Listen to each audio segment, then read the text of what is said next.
In this video, magbabayad tayo sa SSS gamit ang BPI eGov Payment Online. And kung first time mo sa channel na to and gusto mo pa ng mga online tutorial videos katulad nito, please click the subscribe button.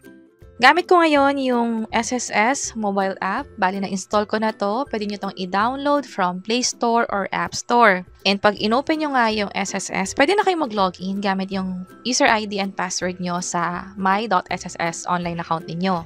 So, login lang ako dito. And then, tap ko tong sign in. Dito sa account na to, pwede nyo agad makita yung contribution nyo. Pag tinap nyo lang to, pwede nyo i-access yung mga nahulog nyo na in the past. Kahit yung mga previous years, ito siya. So, pwede nyong gawin. Also, kung kailan yung last na payment mo din or yung contribution. So, kung may gusto kang i-monitor, kung nag-reflect ba yung payment mo, pwede mong gawin sa mobile app. Tap ko tong Generate PRN. Bakit ko ginagamit yung mobile app muna ng SSS? Kasi kailangan natin ng PRN kapag magbabayad sa SSS. Sa PRN kasi doon malalaman kung anong month or quarter or year applicable yung PRN na yun. Katulad nito, nag-generate na ako ng pang July at August. So, pwede kang mag-generate ng in advance na PRN. Kahit yung November, pwede ko siyang i-generate. Halimbawa, create ako, generate.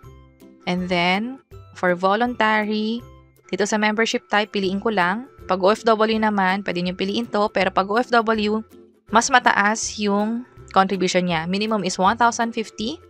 Kapag naman voluntary, ang minimum niya is 560. So, try kong mag-generate siguro nung September. So, September to September. Pwede rin pala yung 1 quarter or full year. Pero sa akin, yung per month na lang. And then, scroll up ko lang. Tap ko tong submit. And then, tap ko yung okay. And ito na yung PRN ko. So, pwede ko itong i-download. So, natap ko na yung download. Nakasave na yan sa account ko. Oops. Login lang tayo ulit. Minsan talaga nangyayari na biglang nalolog out. Hindi ko alam kung ngayon lang. From here, login ulit tayo. Close ko lang to. Generate PRN. So, meron na akong PRN ng pang September. Yung deadline nito lahat is November 2. So, sa inyo, mas maganda na mag-generate na lang din kayo ng PRN in advance para yung due date niya is mas matagal. Normally kasi kapag gusto mo magbayad and hindi ka nakapag-generate ng PRN kaagad, yung deadline is the following month. Hindi siya yung katulad nito na may buffer pa katulad ng July. Pwede ko siyang bayaran hanggang November 2 basta meron ng PRN. Also, dagdag ko na din, halimbawa gusto ko tong July na baguhin yung amount. Tap ko lang yung create and then tap ko yung generate. Piliin ko yung same month. Membership type muna pala. And then month, yung July. Also dito July. Tapos ito, 2023. Same for this one. And then baguhin ko yung amount. Let's say, gusto ko ito, 1,050. Scroll up ko lang. Tap submit. Tap okay. Hindi ito mag-generate ng another or pangalawang PRN. Instead, isa pa rin yung magiging PRN mo for that month. Ang mangyayari lang is, pag pumunta ulit ako sa Generate PRN, pansin nyo yung July, naging 1,050 na siya. Pero wala akong another PRN for July. Ang meron dito is yung dati ko pa din, July, August, September. So, pwede ko na itong bayaran. Tap ko yung pay. Pag BPI, ang ginamit ninyo, minimum is 750. Pwede ko na itong bayaran from here. Pero, kung sakaling minimum naman yung binabayaran ninyo, doon na lang kayo sa BPI app, which is yung gagawin na lang natin. Tap ko tong BPI mobile app. Tap ko lang tong check out BPI shortcuts. Pumunta sa services. Scroll up. Ito, BPI eGov. Tap ko tong pay now. Mapupunta tayo dito sa bpiegov.com. So, pwedeng magbayad dito ng NBI, SSS at marami pang iba. Ito siya. Yung mga government institution talaga. Kahit yung mga university or state U, kasama rin yan dito. Tap ko yung SSS. From here, kumpletuhin lahat ng information. Ang fee niya is in total of 15 pesos. Payer type, individual. Payment type, contribution, individual method, valid PRN. Account number. Yung account number, yun yung PRN. Which is, balik tayo dito. Ito yung kailangan ko, yung VH231, na ito yung PRN.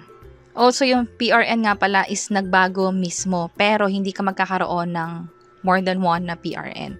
Ibig ko sabihin is, iba kasi yung number ko kanina na PRN dito, pero nung binago ko yung amount, nagbago rin yung PRN na numbers. Pag in-scroll up natin, kumpletihin lang ulit yung the rest, member's name, membership type, email, mas maganda na maglagay ng email para sa confirmation or proof nung payment. Tap ko tong validate transaction. So, valid naman, pwede na tayong mag-proceed. Tap ko tong pay transaction. And mag-login tayo sa BPI Online. Scroll up ko, enter ko dito yung username and password ko sa BPI. And after i-tap yung submit, hintayin lang na makapag-proceed. And hintayin ko yung code na ma-receive ko sa phone. Tandaan na kapag may na-receive kayong OTP, wag na wag tong i-share sa iba. So, enter ko lang dito. Tap ko yung submit. And dapat mag-appear na yung accounts na meron ka sa BPI. So, meron kaming ginawang hiwalay na mga tutorial videos kung paano mag-register sa BPI Online, sa BPI mobile app nila. Also, yung pag-register sa SSS Online. May na-receive din tayong text about sa ginagawa nating transaction or pag-login sa BPI eGov. So, tap ko yung isa kong account. And then, tap pay using BPI. So, proceed tayo. Tap ko yung pay. Processing transaction na. And itetest natin in this video kung mabilis bang mag-reflect yung payment natin sa SSS. Kasi normally, dapat after few minutes, 1 minute to 5 minutes, dapat mag-reflect na yung payment. Hintayin ko ulit yung code. So, ito yung panibagong text na na-receive ko. Enter ko siya dito.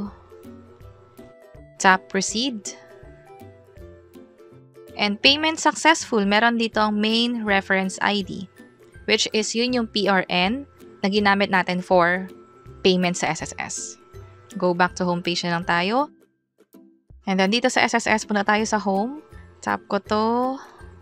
Normally, kapag sina-check ko right away yung contribution, nagkakaroon ng ganito. Mas maganda na mag-log out ako and then log in ulit.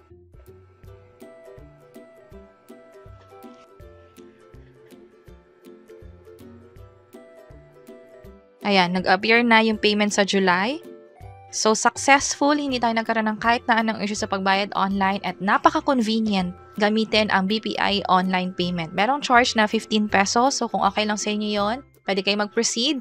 Pero may iba pa namang payment method katulad ng sa GCash, Maya, and meron din kami mga tutorial videos tungkol dyan. Pwede nyo i-check yung channel namin. Sana makatulong and see you sa mga next videos. Bye-bye!